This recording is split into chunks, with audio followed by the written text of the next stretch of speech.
All right, Shalom. I want to give all praise, honor, and glory to Yahweh Bahasham, Yahweh Shai Bahasham, Rakakwadash. Double honors to the apostles and elders, a great millstone who taught me this truth, and double salutations to all you Akim out the laboring, the house of David, the elect, that's pushing this word with all truth, righteousness, and sincerity. Shalom to you, brothers, and shalom to the elect. I'm back with another quick lesson through the Holy Spirit, the Rakakwadash. And I pray that this lesson is informative and also edifying.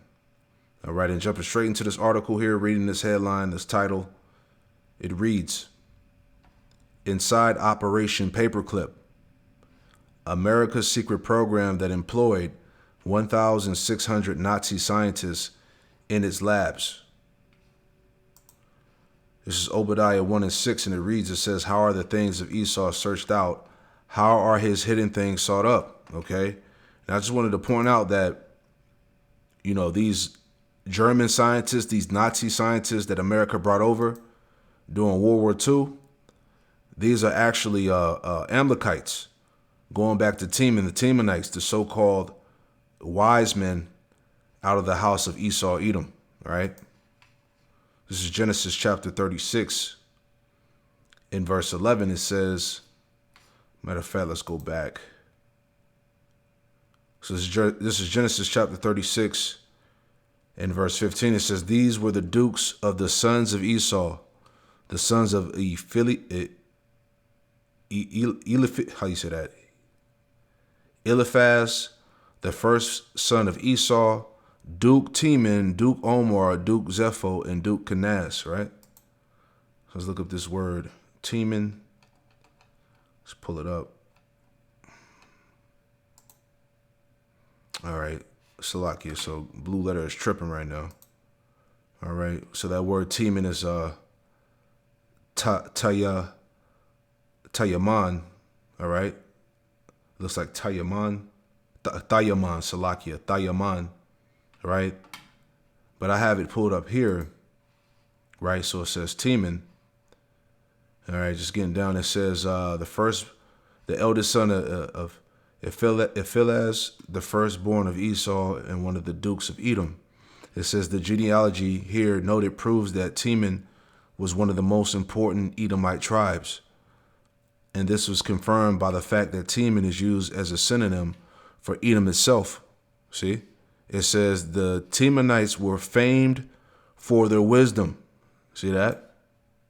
The Temanites were famed for their wisdom. All right, going back to being the wise men out of the house of Esau, all right? Because in actuality, as we're going to get, these were the smiths, right? And we'll get that in a second. Let's read on a little bit here, right? So it says, during Operation Paperclip, the records of premier German scientists were expunged so that they could secretly work in American labs to give the U.S. a leg up over the Soviets in the Cold War. Right? It says, in the immediate wake of World War II, the Allies were widely venerated for their role in ending the reign of the Third Reich. But the Allied powers also made controversial decisions in secret that were kept classified for decades. Perhaps their most contentious action was the creation of Operation Paperclip, a covert intelligence project that brought over 1,600 Nazi scientists to the United States for research. At the end of the war, the Allies scrambled to collect German intelligence and technology that may otherwise fall into the hands of the Soviet Union. An impending Cold War threatened to destroy the hard-won peace. The United States granted a slew of Nazi scientists immunity for their war crime, so that they could work in their labs instead of Russian ones, all right? So let's play this real fast and then we'll grab some more points. Now a look at a moment when national security interests trumped ethical concerns. Jeffrey Brown has our book conversation. Nazi scientists, some of them tied to war crimes including horrific concentration camp experiments, brought to the U.S. in a secret program to advance American security interests during the Cold War. It sounds like the plot of a film drama, but it actually happened and on a large scale. The story is told in the new book, Operation Paperclip. Author and journalist Annie Jacobsen joins us now. Welcome to you. Thank you. So these were top scientists in the German war effort, sought out by the U.S. military as the war was coming to an end. Yeah, so these were top German scientists, right? Which were really all Amalekites, Temanites, man. As we read here, the Temanites were framed for their wisdom, all right? These were the wise men of Esau, Edom, all right? And let me grab this scripture here, all right? This is Isaiah 54, verse 16. It says, "Behold, I have created the smith that bloweth the coals in the fire." See, Yahweh Shem Shai put the spirit on these Temanites, all right, these so-called German scientists, all right, and equipped them with the knowledge of creating this nuclear technology that we see today, all right? It says, "I have created the smith that bloweth the coals in the fire, that bringeth forth an instrument for his work, and I have created the waster to destroy." All right, and read this in the NLT. Isaiah 54, verse 16, NLT, it says, "I have created the blacksmith who fans the coals beneath the forge and makes the weapons of destruction. And I've created the armies that destroy." Right, so if the blue letter wasn't tripping, you can go into this word smith, right, in Isaiah 54, 16, and it breaks down in the lexicon of the artificer of destruction, okay, which goes back to these Amalekites, all right, Teman, okay, that were responsible for creating this nuclear weaponry, all right? Like we said, that word smith, here's the definition. It says, "A metal worker, especially one who works metal when it is hot and malleable, often used in combination." It says, "A craftsperson who works metal into desired forms using a hammer or other tools, sometimes heating the metal to make it more workable, especially a blacksmith." You see that? These are the as the definition read, it said the artificer of destruction. All right, the Lord put the spirit on these scientists to create this weaponry, man. You see, going back to Cain as well. Like I said, Salakia, I can't pull up the word, but when you go back to Cain, the Hebrew word is kwayan. It literally goes back to spear or weapon. All right. And then also when you go down to the lexicon, it goes into smith. OK, so that proves to you, going all the way back to Cain to Esau, that Esau is the sword. He's the weapon of the Most High, man. All right. Just proves that this is him. You see? So let's go back.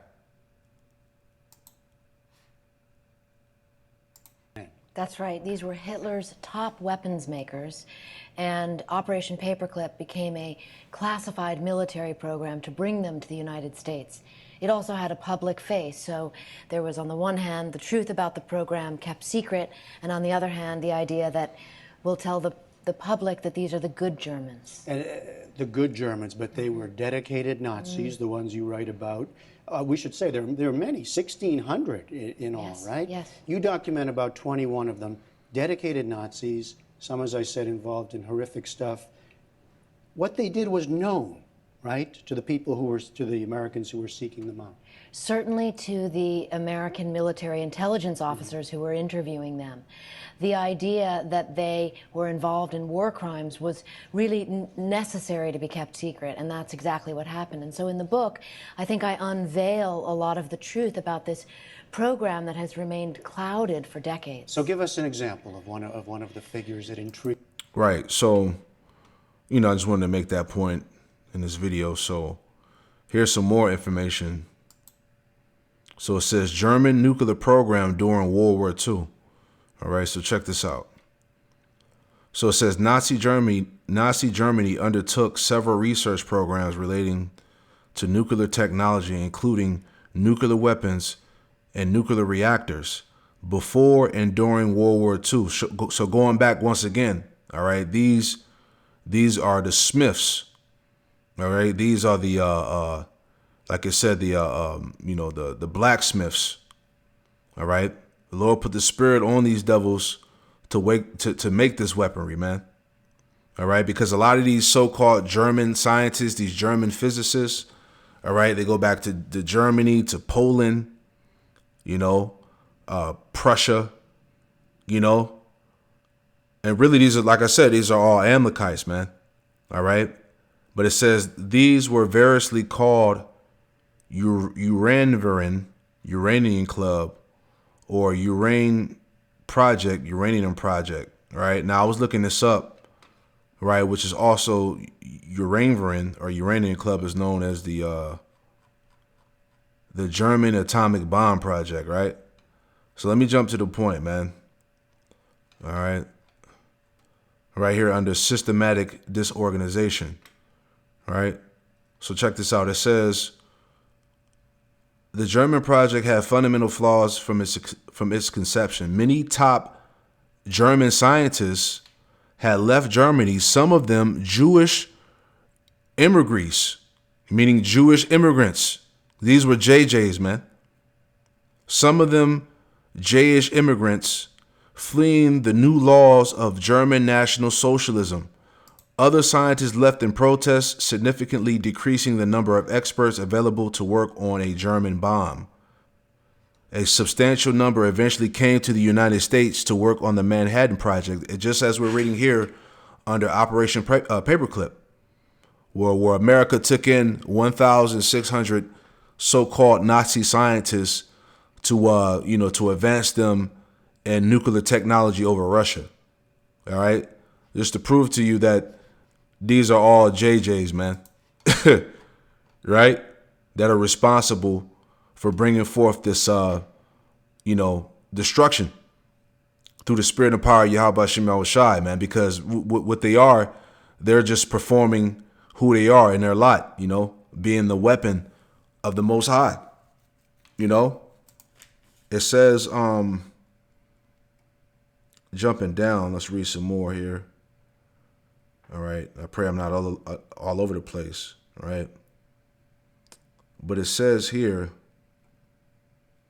jumping down, it says, the program was split up among 9 major institutes where the directors dominated research and set their own objectives. Subsequently, the number of scientists working on applied nuclear fission began to diminish as many researchers applied their talents to more pressing wartime demands. The most influential people in the Uranium included Kurt Dieberner, Abraham Esau, Walter Gerlach, and Eric Schumann, right? It says Schumann was one of the most powerful and influential physicists in Germany. All right. It says Dieberner, throughout the life of the nuclear weapon project, had more control over nuclear fission research than did Walter Bo, Clauses, Otto Hahn, Paul Hartek, and Werner Heisenberg. Esau was appointed as Reich Marshal Hermann Göring's plenipotentiary for nuclear physicist research in December 1942, and was succeeded by Walter Gerlach after he resigned in December of 1943, right? And somebody actually posted this on one of my videos on the comment board of this Edomite, all right, whose name was Abraham Esau, which is heavy. So it says Robert Abraham Esau was a German physicist, right? Once again, this is all Amalekites, man. Teman. Okay? It says during World War II, Esau was one of the most powerful physicists in Germany. After World War II into 1948, Esau was a prisoner of war of the Dutch. From 1949, Esau was visiting professor of shortwave technology at the RWTH Aachen. From 1953, he was also head of the Institute of High Frequency Engineering of the German Aeronautical Research Institute, man. So the point is that these are all Amalekites, man. So I just wanted to, bring that out there. This is Isaiah 13 and 5. It says, they come from a far country, from the end of heaven, even the Lord, Yahweh Shem Shai, and the weapons of his indignation to destroy the whole land, which is the nuclear missiles, man.